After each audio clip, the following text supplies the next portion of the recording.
പ്രിയമുള്ളവരെ, ആയിരക്കണക്കിന് മനുഷ്യരുടെ ജീവിതമാർഗ്ഗമാണ് ഫിലിം ഇൻഡസ്ട്രി എന്നുള്ളത്. ഞാനും ധാരാളം സിനിമകൾ കാണാറുണ്ട്. സമയം കിട്ടുമ്പോൾ പോയി കാണാറുണ്ട്. പക്ഷേ സിനിമ എൻജോയ് ചെയ്യാറുണ്ട്. നമുക്കൊന്ന് റിലാക്സ് ആകാൻ ഒരു മാർഗ്ഗമാണത്. ഓക്കെ, അപ്പം സിനിമയായിട്ട് തന്നെ കാണുക. അല്ലാതെ അതിൽ വലിയ ഗഹനമായിട്ട് അഭിനേതാക്കളുടെ അഭിനയം പോരാ, കഥ പോരാ എന്നൊന്നും വലിയ ചർച്ചയ്ക്കൊന്നും നിൽക്കാറില്ല. കാര്യം വെറും സിനിമയാണ്, അല്ലേ? അപ്പോൾ അതൊരു എൻജോയ്മെൻറ്റ് എന്ന നിലയിൽ മാത്രമേ എന്നെ കാണുന്നുള്ളൂ. പക്ഷേ അങ്ങനെയല്ല. ഇപ്പം ഇന്നലെ ഒരു ഫേസ്ബുക്ക് പോസ്റ്റ് കാണാനിട വന്നു. ആർട്ട് ഡയറക്ടർ മനു ജഗത്തിൻ്റെ. അദ്ദേഹം പറഞ്ഞിരിക്കുന്നത് അശ്വന്ത് കോക്കിനെ കുറിച്ചാണ്. ഈ മിസ്റ്റർ കോക്ക് എന്ന് പറയുന്നത് ഒരു ഫിലിം റിവ്യൂവറാണ്. അദ്ദേഹം റിലീസാകുന്ന ഒട്ടുമിക്ക പടങ്ങളെയും വാരി അലക്കുക, ചവിട്ടി തൂക്കുക എന്നാണ് അദ്ദേഹത്തിൻ്റെ കലാപരിപാടി. റിവ്യൂ എടുത്ത് നോക്കിക്കഴിഞ്ഞാൽ പല മൂവീസിൻ്റെ റിവ്യൂ എടുത്ത് നോക്കിക്കഴിഞ്ഞാൽ അത് നിങ്ങൾക്ക് ബോധ്യമാകുന്നതാണ്. അദ്ദേഹത്തിൻ്റെ ഒരു റിവ്യൂ ബൊഗൈൻവില്ല എന്നൊരു മൂവിയുടെ റിവ്യൂ ഞാൻ കാണാനിട വന്നതാണ്. അത് കണ്ടപ്പോൾ തന്നെ എനിക്ക് ഇദ്ദേഹത്തെക്കുറിച്ച് ഏകദേശം ഒരു ഐഡിയ കിട്ടി.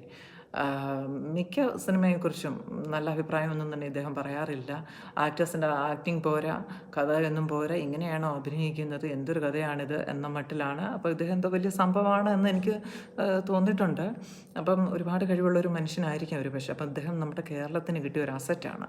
അപ്പോൾ ഇദ്ദേഹം ചെയ്യേണ്ടത് ഇങ്ങനെ ആക്ടേഴ്സിനെയൊക്കെ നിരൂപണത്തിൽ കൂടി ആക്ടിങ് പഠിപ്പിക്കാണ്ട് നിങ്ങൾ സ്വന്തമായിട്ടൊരു മൂവി എടുക്കൂ, പഠിപ്പിച്ചു കൊടുക്കൂ ആൾക്കാർക്ക് എങ്ങനെ ആക്ട് ചെയ്യണം എന്നുള്ളത്. നല്ലൊരു കഥ എഴുതി നല്ലൊരു സിനിമ ഉണ്ടാക്കി കാണിക്കൂ, നിങ്ങൾ പ്രൂവ് ചെയ്യൂ. അപ്പം കേരളത്തിലെ ആൾക്കാർ പഠിക്കട്ടെ എങ്ങനെ സിനിമ ഉണ്ടാക്കണം എന്നുള്ളത്. അത് ചെയ്യുവാണെങ്കിൽ നല്ലൊരു കാര്യമായിരിക്കും. കാര്യം ഇതൊരു ഇൻഡസ്ട്രിയാണ്. ആദ്യം പറഞ്ഞത് വീണ്ടും ആവർത്തിക്കുന്നു.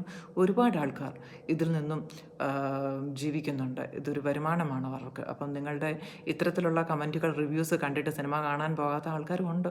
ഈ ജനറേഷനിൽപ്പെട്ട പലരും ഫാൻസിൻ്റെ പുറകെയാണ് ഓരോരുത്തർ. അപ്പം കോക്കിൻ്റെ ഫാൻസ് എന്ന് പറഞ്ഞിട്ട് കോക്ക് പറഞ്ഞാലേ പടം കാണൂ എന്ന് പറയുന്ന ആൾക്കാരും ഉണ്ട്. ഇല്ല എന്നല്ല, ഉണ്ട്. അപ്പം ഞാനൊന്നും ആ വകുപ്പിൽപ്പെടുന്നതല്ല. നമുക്ക് സമയം കിട്ടുമ്പോൾ പോകും. ആര് പറഞ്ഞാലും കൊള്ളാം, ഇല്ലയും കൊള്ളാം, അത്ര തന്നെ. അപ്പോൾ താങ്കൾ പ്രൂവ് ചെയ്യുക, നല്ലൊരു പടം ഉണ്ടാക്കി കാണിക്കുക. നിരൂപണം മാത്രമാണ് എൻ്റെ തൊഴിൽ, എനിക്ക് സിനിമ ഉണ്ടാക്കേണ്ട ആവശ്യമില്ല എന്നൊന്നും പറയരുത് പ്ലീസ്. നല്ലൊരു സിനിമ, നല്ല ആക്ടിങ്, നല്ല കഥ ഒക്കെ നിങ്ങളിൽ നിന്ന് പ്രതീക്ഷിക്കുന്നു. എത്രയും പെട്ടെന്ന് അതുണ്ടാവുമെന്ന് കരുതുന്നു. ഇതൊരു വെല്ലുവിളിയായിട്ട് എടുക്കണം.